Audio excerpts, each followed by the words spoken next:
Mr. Schellenberger pointed out in his reporting, the information op was run on us, run on we the people. And if that's not the weaponization of government, I don't know what is. And I'll get to this in a second, but I want to thank our witnesses for being here today. I'll get to this after we allow the ranking member her opening statement. I yield to the ranking member for an opening statement. Thank you. Before my opening statement, Mr. Chairman, as a point of order, it's been my understanding that one of the witnesses has, within the last half an hour, released additional information that the Republicans may, and you as the majority, may have been able to review and have information about. And if that information is, in fact, going to be used at this hearing, I just want the point of order to be recognized that the Democrats have not been able to review or to see any of that information. Will you be using any of the information that has recently been released by... Excuse me? Will you be using any of that information? We'll be using whatever information that our staff has put together for us to use at this hearing. And have you had that information before this hearing began, before today? We use all information that is given to our staff, and we will use it to make sure we educate the American people. And information that you have not shared with us? Oh, we think it was posted online.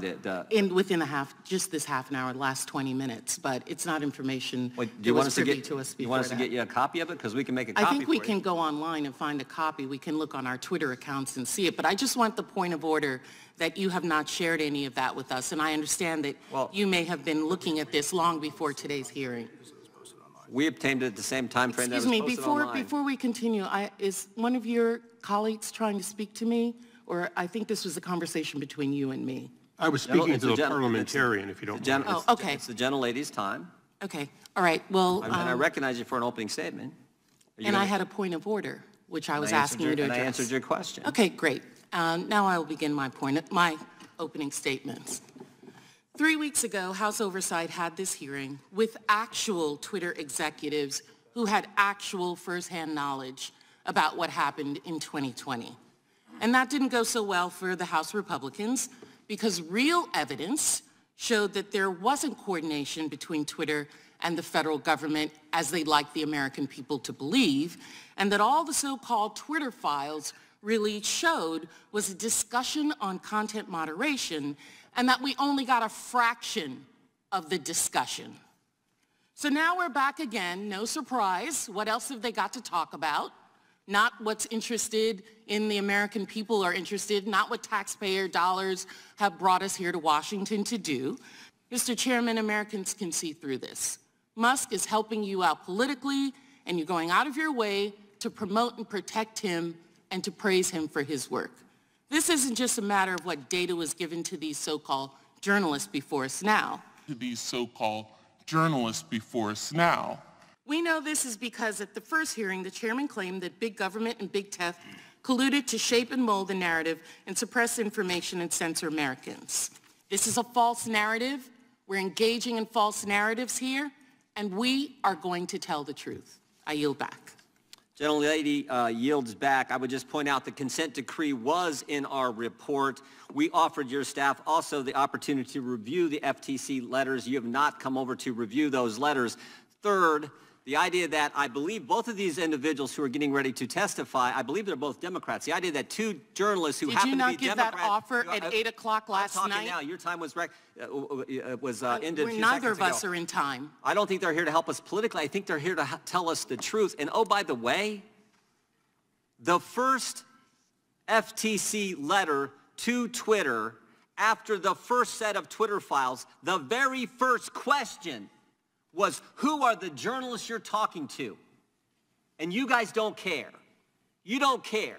You don't want the 2011 consent decree? You don't want the American people to see what happened, the full video, transparency. You don't want that, and you don't want two journalists who have been named personally by the Biden administration, FTC, in a letter. The Biden administration. And you're saying they're here to help us? FTC. They're here to tell their story. And frankly, I think they're brave individuals for being willing to come after they've been named in a letter from the Biden FTC. Is this your question time now? No, I'm responding to your ridiculous statements you made in your opening statement. Okay. Oh, snap! Oh, snap! Let's get on with it. Oh, now we want to get on with it. So you can say all the things you want, and I point out did in my opening statement, as well as you had an opening statement. You said what you needed to say in your opening statement, and I, as the ranking member, have used my time. Without objection, all other opening statements will be included in the record. We will introduce today's witness, Matt Taibbi. He's a journalist and author. He's one of the authors of the Twitter Files, previously worked for Rolling Stone, that right-wing publication, Rolling Stone, where so many Republicans work at. He's also written several books about American politics and culture. And of course, as I pointed out, as the Wall Street Journal pointed out yesterday on the front page, was named by the FTC, Michael Shellenberger is also a journalist, author, and one of the authors of the Twitter Files. He's also co-founded several nonprofits, including Breakthrough Institute, Environmental Progress, and the California Peace Coalition, another right-wing Republican organization, I'm sure. His work often focuses on crime and drug policy, homelessness, and the climate. We welcome our witnesses and thank them for appearing today. Chairman Jordan, Ranking Member Plaskett, members of the Select Committee, thank you for having me today. My name is Matt Taibbi. I've been a reporter for 30 years and a staunch advocate of the First Amendment. Much of that time was spent at Rolling Stone magazine. Ranking Member Plaskett, I'm not a so-called journalist. Data was given to these so-called journalists before us now. I'm not a so-called journalist. I've won the National Magazine Award, the I.F. Stone Award for Independent Journalism, and I've written 10 books, including 4 New York Times bestsellers. I'm now the editor of the online magazine Racket on the independent platform Substack.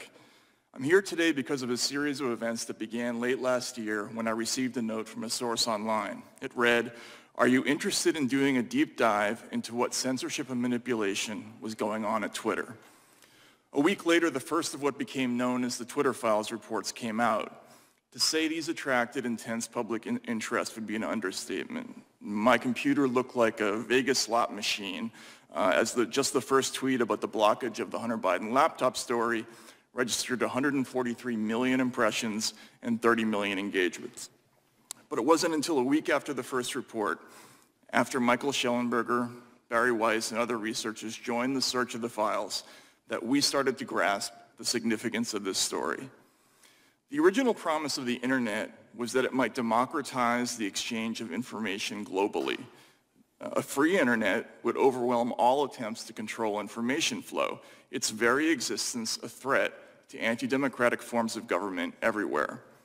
What we found in the files was a sweeping effort to reverse that promise and use machine learning and other tools to turn the internet into an instrument of censorship and social control. Unfortunately, our own government appears to be playing a lead role. We saw the first hints in communications between Twitter executives before the 2020 election, when we read things like "flagged by DHS" or "please see attached report from FBI for potential misinformation." This would be attached to an Excel spreadsheet with a long list of names whose accounts were often suspended shortly after. Again, Ranking Member Plaskett, I would note that the evidence of Twitter-government relationship includes lists of tens of thousands of names on both the left and right. The people affected include Trump supporters, but also left-leaning sites like Consortium and Truthout, the leftist South American channel Telesur, the Yellow Vest movement. That, in fact, is a key point of the Twitter Files, that it's neither a left nor right issue. Following the trail of communications between Twitter and the federal government across tens of thousands of emails led to a series of revelations. Mr. Chairman, we summarized and submitted them to the committee in the form of a new Twitter Files thread, which was also released to the public this morning. We learned Twitter, Facebook, Google, and other companies developed a formal system for taking in moderation requests from every corner of government, from the FBI, the DHS, the HHS, DOD, the Global Engagement Center at State, even the CIA. For every government agency scanning Twitter, there were perhaps 20 quasi-private entities doing the same thing, including Stanford's Election Integrity Partnership, NewsGuard, the Global Disinformation Index, and many others, many taxpayer-funded. A focus of this fast-growing network, as Mike noted, is making lists of people whose opinions, beliefs, associations, or sympathies are deemed misinformation, disinformation, or malinformation. That last term is just a euphemism for true but inconvenient. Undeniably, the making of such lists is a form of digital McCarthyism. Ordinary Americans are not just being reported to Twitter for de-amplification or deplatforming, but to firms like PayPal, digital advertisers like Xandr, and crowdfunding sites like GoFundMe. These companies can and do refuse service to law-abiding people and businesses whose only crime is falling afoul of a distant, faceless, unaccountable, algorithmic judge. As someone who grew up a traditional ACLU liberal, this mechanism for punishment and deprivation without due process is horrifying. Another troubling aspect is the role of the press, which should be the people's last line of defense in such cases. But instead of investigating these groups, journalists partnered with them. If Twitter declined to remove an account right away, government agencies and NGOs would call reporters for the New York Times, Washington Post, and other outlets, who in turn would call Twitter demanding to know why action had not yet been taken. Effectively, news media became an arm of a state-sponsored thought policing system. News media became an arm of a state-sponsored thought policing system. This is a grave threat to people of all political persuasions. If there's anything the Twitter files show, it's that we're in danger of losing this most precious right, without which all democratic rights are impossible. Thank you for the opportunity to appear, and I'd be happy to answer any questions from the committee.